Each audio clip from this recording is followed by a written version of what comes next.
சுழன்றும் ஏற்பினது உலகம், அதனால் உழந்தும் உழவே தலை.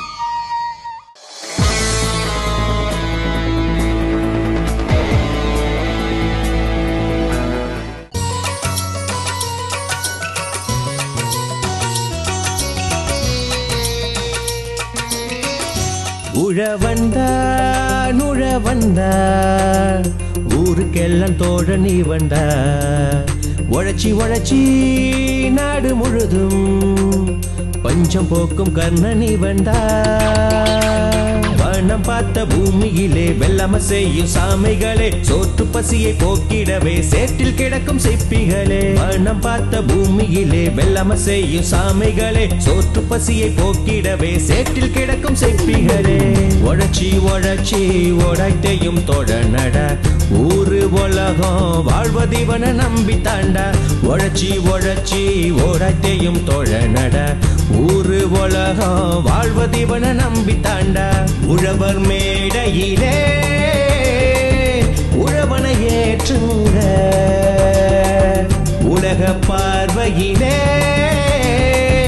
உழவனை போற்றுங்க.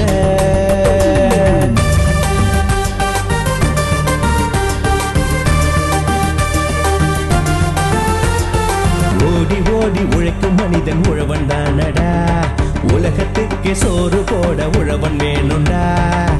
இயற்கை முறையில் உழவு செய்து பசுமையாக மாற்றிடுவோம்.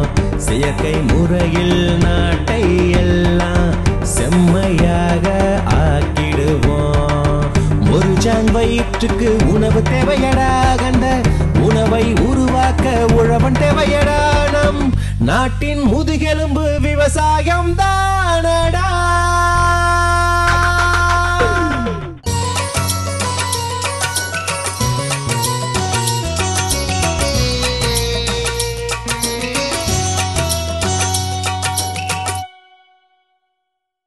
பல தொழில்களைச் செய்து சுழன்று கொண்டிருக்கும் இந்த உலகம் ஏர்தொழிலின் பின்னேதான் சுற்ற வேண்டியிருக்கிறது. எனவே எவ்வளவுதான் துன்பம் இருப்பினும் உழவு தொழிலே சிறந்தது என திருவள்ளுவரின் சொல்லுக்கு இணங்க நம் தேசத்தின் நாடி கிராமங்களில்தான் உள்ளது என்று அன்று நம் தேசப்பிதா சொன்னார்.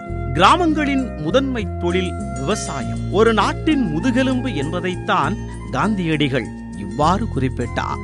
ஒவ்வொரு மனிதனும் இந்த உழவர் மேடை மூலம் இயற்கையை காப்பதில் தன்னுடைய பங்கை சீராக செயல்படுத்த முடியும். செயல்படுவோம். உலக அரங்கில் விவசாயத்தில் இந்தியா முதலிடம் பெற நாம் ஒவ்வொருவரும் பாடுபடுவோம்.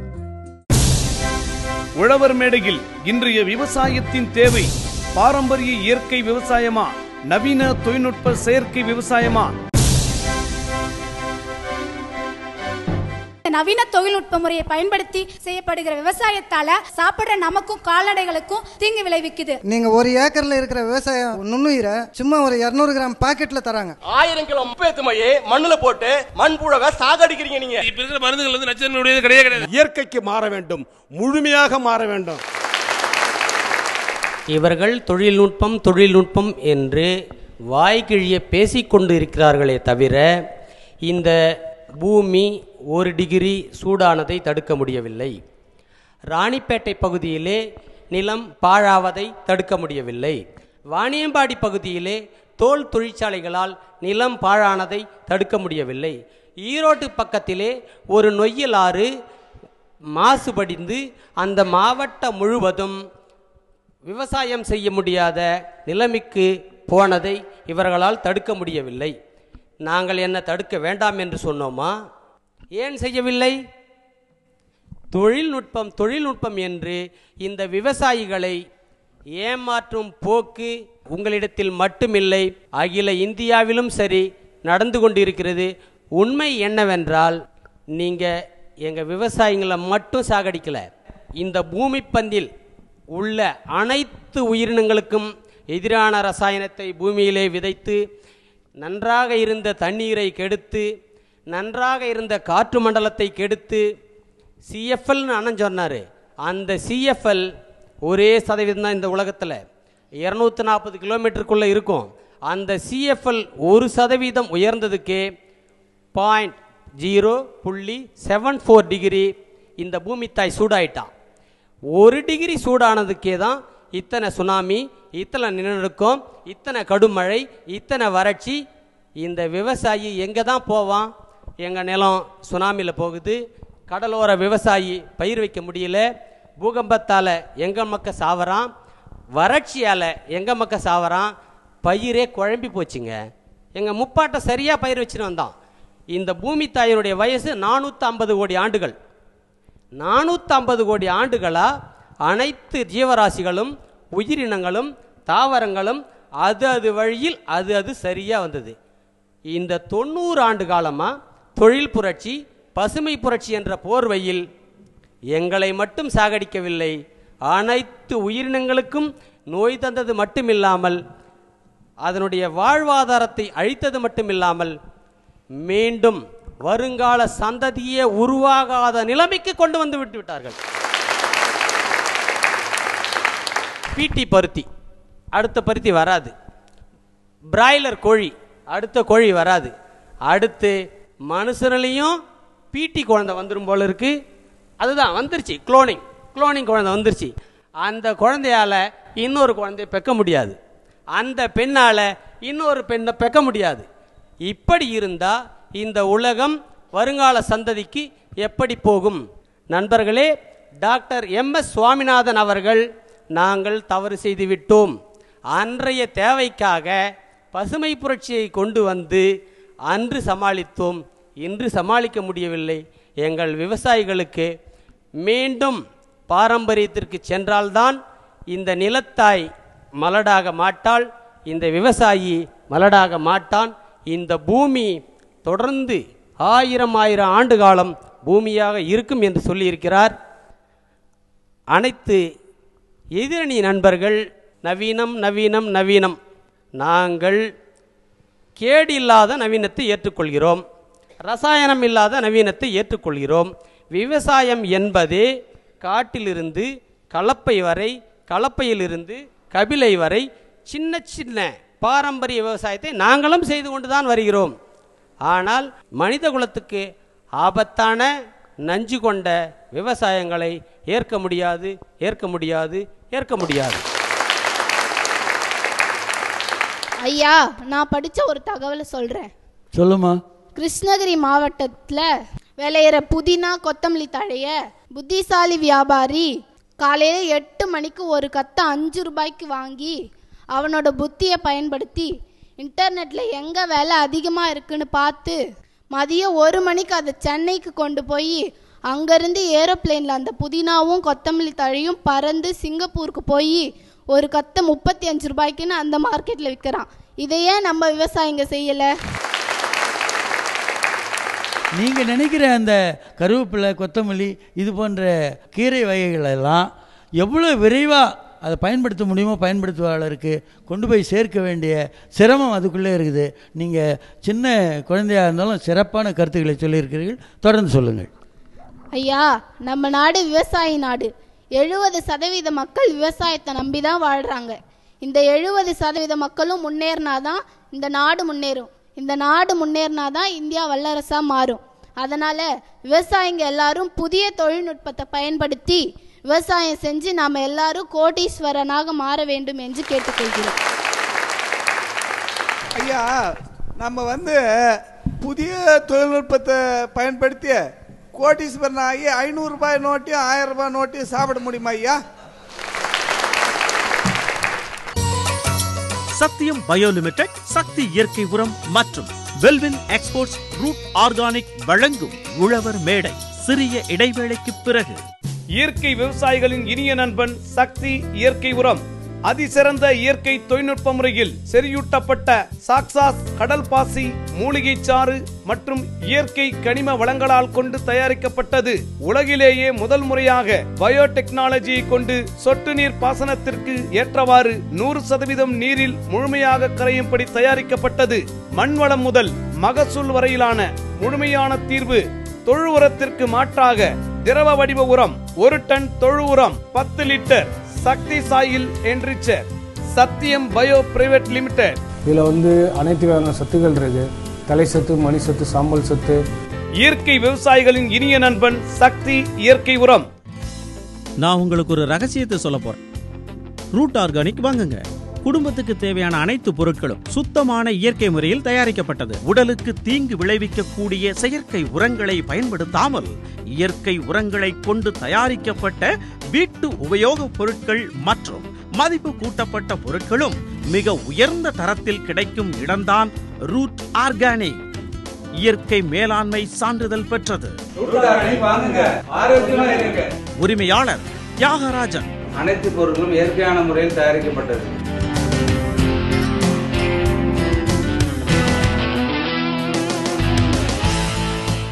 கிரீவ்ஸ் அக்ரிடெக் எக்யூப்மெண்ட்ஸ், நவீன வேளாண் கருவிகள்.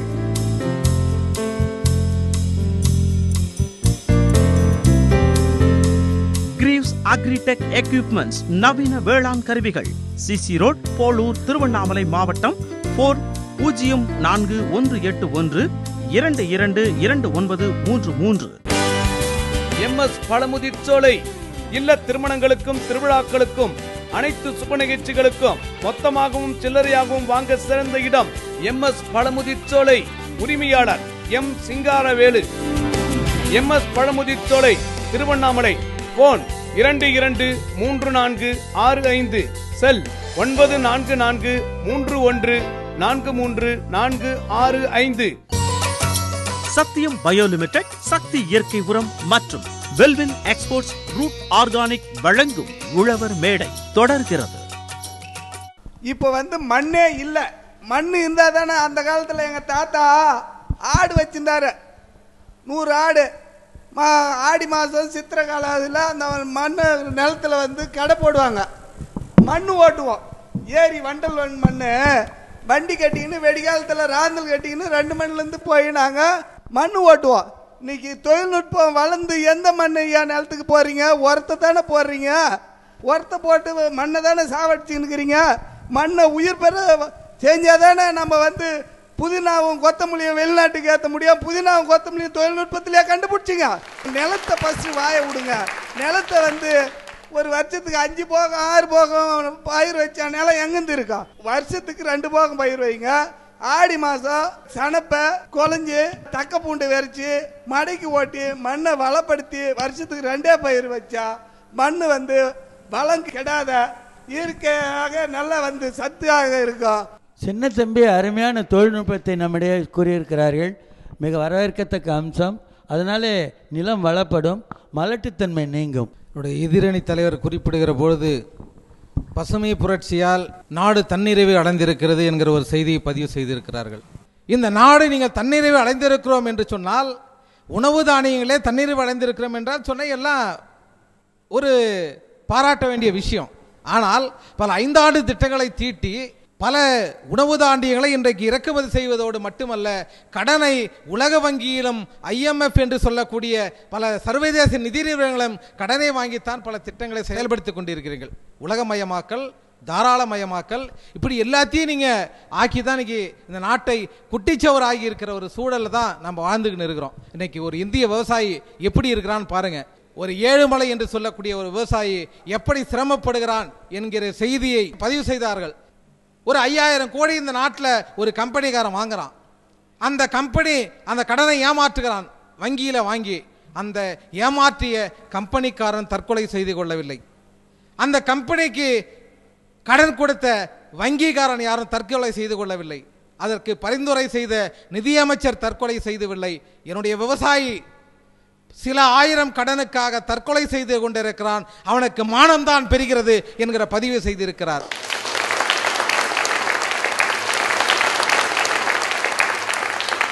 இயற்கையோடு வாழ பழகிக்கொள்ள வேண்டும் என்கிற விஷயத்தை தான் எங்களுடைய அணியினரும் எங்களுடைய அணித்தலைவரும் இங்கே வற்புறுத்திருக்கின்றார்கள். ஒரு ஓரந்தோட்டத்தில் முனியம் போட்டாம் முந்தன் வாழ, கவனமாக கேளுங்கம்மா அந்த கதையை இப்போ சொல்லிவாரே, கதையை இப்போ சொல்லிவாரே. ஒரு ஓரந்தோட்டத்தில் முனியம் போட்டாம் முந்தன் வாழ, கவனமாக கேளுங்கம்மா அந்த கதையை இப்போ சொல்லி வாரேன், கதையை இப்போ சொல்லி வாரேன். அப்பன் பாட்டன் காலத்து சொத்து அரக்காணி நஞ்ச நிலம், அப்பன் பாட்டன் காலத்து சொத்து அரக்காணி நஞ்ச நிலம், இன்னைக்கு சமஞ்ச சின்ன பொண்ணாட்டம் பொன்னா மின்னுற மண்ணுங்கய்யா, இன்னைக்கு சமஞ்ச சின்ன பொண்ணாட்டம் பொன்னா மின்னுற மண்ணுங்கய்யா.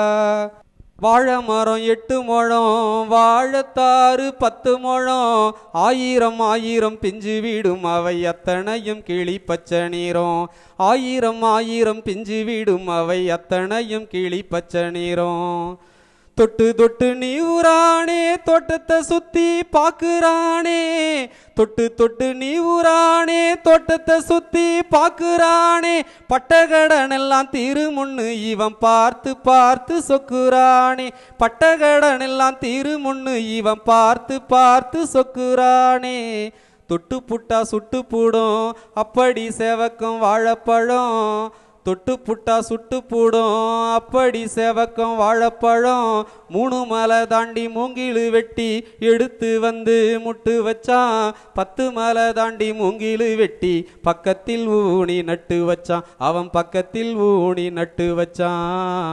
ஒரு ஓரந்தோட்டத்தில் முனியம் போட்டான் மொந்தன் வாழ, கவனமாக கேளுங்கம்மா அந்த கதையை இப்போ சொல்லி வாரேன், கதையை இப்போ சொல்லி வாரேன்.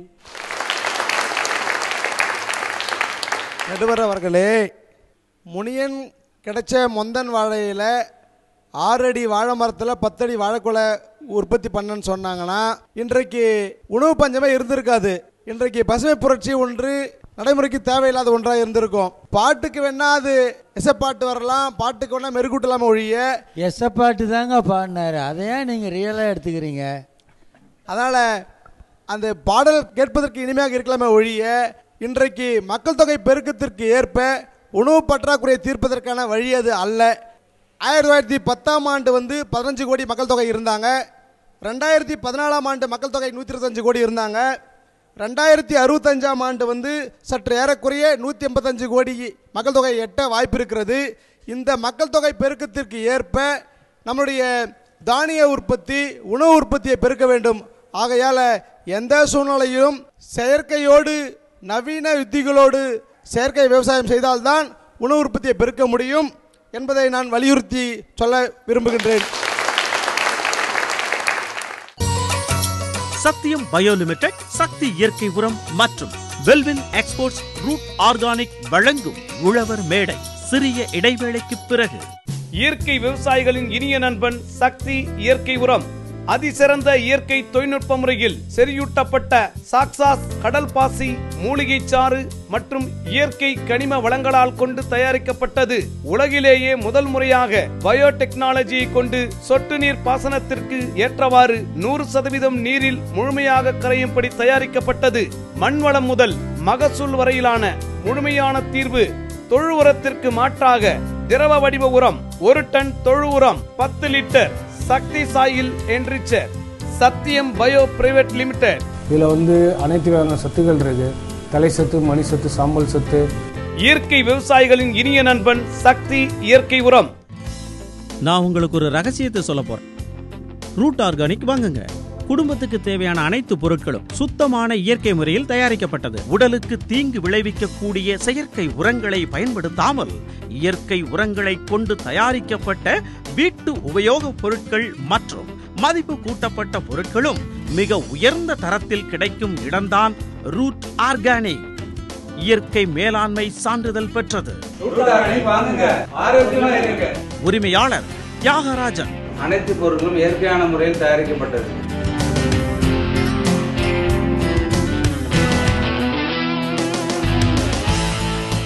ரமணா ட்ரைலர்ஸ். எங்களிடம் அனைத்து விதமான விவசாய கருவிகள் சிறந்த முறையில் செய்து தரப்படும்.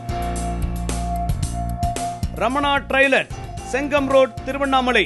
போன் 9443687294, 944300 7076, 96006 76108. தண்டராம்பட்டில் இணைய உதயம் புகழ் பெற்ற ஹோண்டாவின் புதிய showroom Arabali motors sales and service. உடனடி டெலிவரி, சிறந்த வாடிக்கையாளர் சேவை, எக்ஸ்சேஞ்ச் மற்றும் பினான்ஸ் வசதி, அதிநவீன சர்வீஸ் மற்றும் கம்பெனி ஒரிஜினல் ஸ்பேர் பார்ட்ஸ். ஹோண்டாவுடன் உங்கள் கனவுகளை நிஜமாக்குங்கள். அங்கீகாரம் பெற்ற விற்பனையாளர் Arabali motors sales and service, Thanipadi main road, Thandarampattu. Shaktiman Thiru Annamalaiyar farm, Shaktiman distributor, sales service spare. Shaktiman இந்திய விவசாயிகளின் உட்ட நண்பன். தொடர்புக்கு Thiru Annamalaiyar farm. Phone 9585516133. Shaktiman making agriculture more economical. Sathyam bio limited, Sakthi இயற்கை உரம் மற்றும் வெல்வின் எக்ஸ்போர்ட்ஸ் ரூட் ஆர்கானிக் வழங்கும் உழவர் மேடை தொடர்கிறது. இந்த ஆடு பார்த்துக்கிறீங்களா? ஆடு, அந்த ஆடுக்கு என்ன ஆயுசு வயசுன்னு உங்களுக்கு தெரியுங்களா? ஆட்டுக்கு 12 ஆண்டுகள். 12 வயதுடைய அந்த ஆடு 6 மாதத்தில், ஆடு குட்டி போட்டு ஒரு 6 மாதத்தில் மறுபடியும் அது ஒரு குட்டி போடுகின்ற அளவிற்கு பருவத்திற்கு வந்து விடுகிறது. இது உண்மை, ஆராய்ச்சி பூர்வமான உண்மை. அந்த 6 மாதத்திலிருந்து 20 மடங்கு உயிர் வாழ்கிறது ஆடு. 12 ஆண்டுகள் ஆட்டுக்கு வயசு. இது முக்கியமான விஷயம். எதிரணிகர் நல்லா கவனமாக கேட்டுங்க. மாடு இருக்கிறத, மாட்டுக்கு 20 ஆண்டுகள். மாடு வந்து கன்று போட்ட உடனே ஒரே வருஷத்தில் மீண்டும் அந்த கன்றுக்குட்டி ஒரு கன்றை போடுகின்ற அளவிற்கு அது பருவம் எழுதி விடுகிறது. அதிலிருந்து 20 மடங்கு உயிர் வாழ்கிறது. ஓராண்டிலிருந்து 20 மடங்கு என்றால் சரியாக 20 ஆண்டுகள் உயிர் வாழ்கிறது மாடு. மனிதரை எடுத்துக்கொள்ளுங்களேன். மனிதருக்கு 15 வயசு ஆணாக இருந்தாலும் பெண்ணாக இருந்தாலும் ஒரு குழந்தையை பெறுகின்ற தகுதி அடைந்து விடுகிறார்கள். அதிலிருந்து அந்த 15 20 மடங்கு உயிர் வாழ வேண்டும் என்றால் அவர்கள் எத்தனை ஆண்டுகள் உயிர் வாழ முடியும்? 300 ஆண்டுகள் மனிதன் வாழ்ந்தாக வேண்டும் என்பது விதி.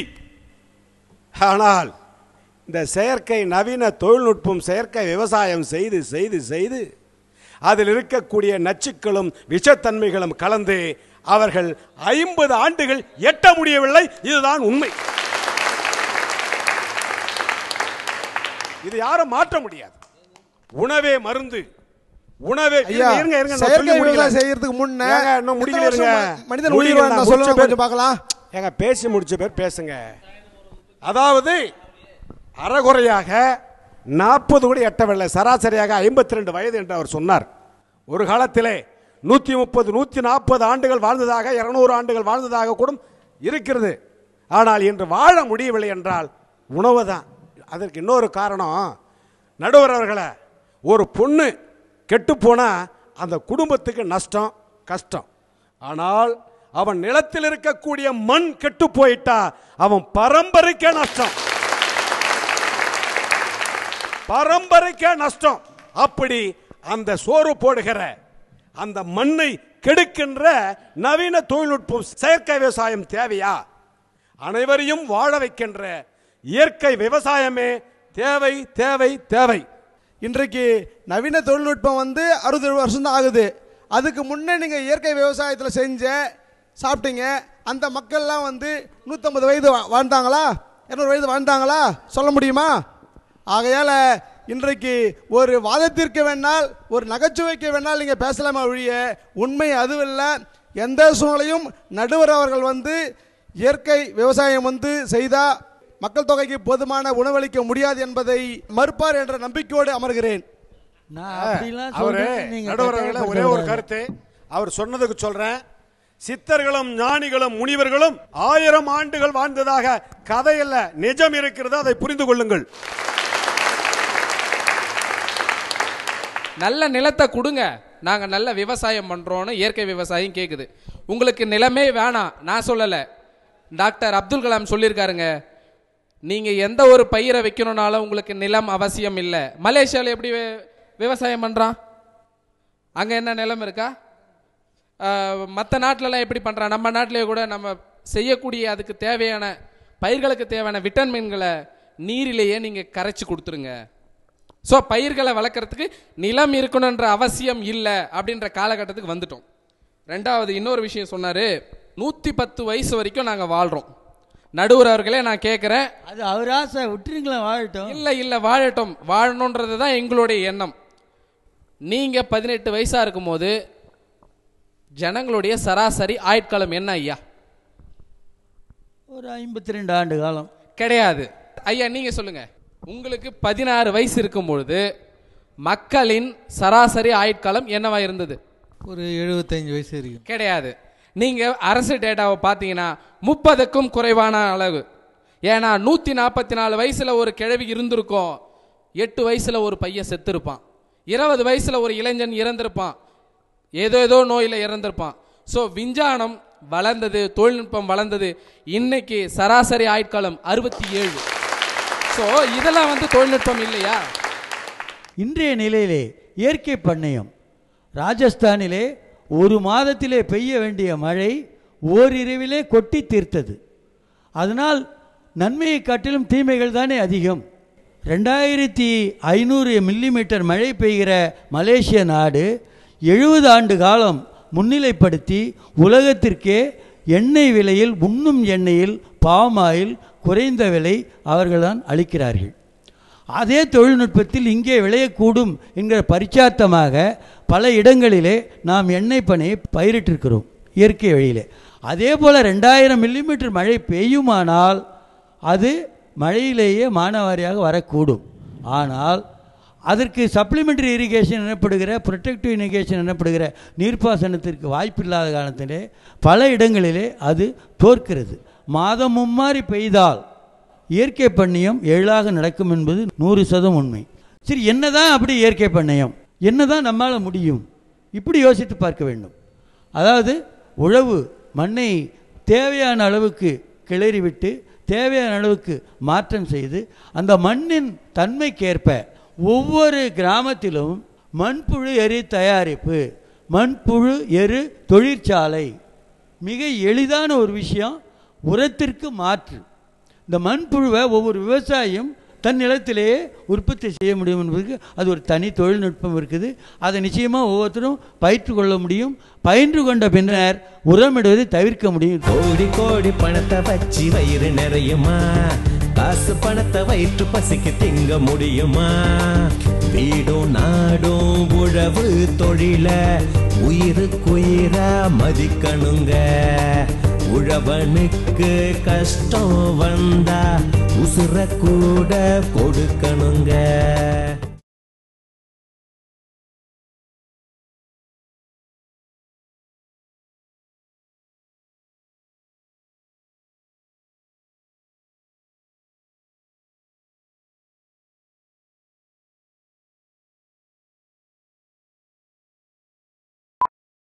நமது மக்கள் தொலைக்காட்சியில் வேளாண்மையே நாட்டின் உயர்வு என்று முழங்க வருகிறது உழவர் மேடை. இந்த மக்கள் தொகை பெருக்கத்திற்கு ஏற்ப நவீன யுத்திகளோடு செயற்கை விவசாயம் செய்தால்தான் உணவு உற்பத்தியை பெருக்க முடியும். தொழில்நுட்பம் என்று இந்த விவசாயிகளை ஏமாற்றும் போக்கு உங்களிடத்தில் மட்டுமில்லை, அகில இந்தியாவிலும் சரி நடந்து கொண்டிருக்கிறது. விவசாயிங்க எல்லாரும் புதிய தொழில்நுட்பத்தை பயன்படுத்தி விவசாயம் செஞ்சு நாம எல்லாரும் கோடீஸ்வரனாக மாற வேண்டும். புதிய தொழில்நுட்பத்தை பயன்படுத்தி கோடீஸ்வரன் ஆகி 500 ரூபாய் நோட்டையும் 1000 ரூபாய் நோட்டையும் சாப்பிட முடியுமா ஐயா? உழவர் மேடை ஞாயிறு தோறும்.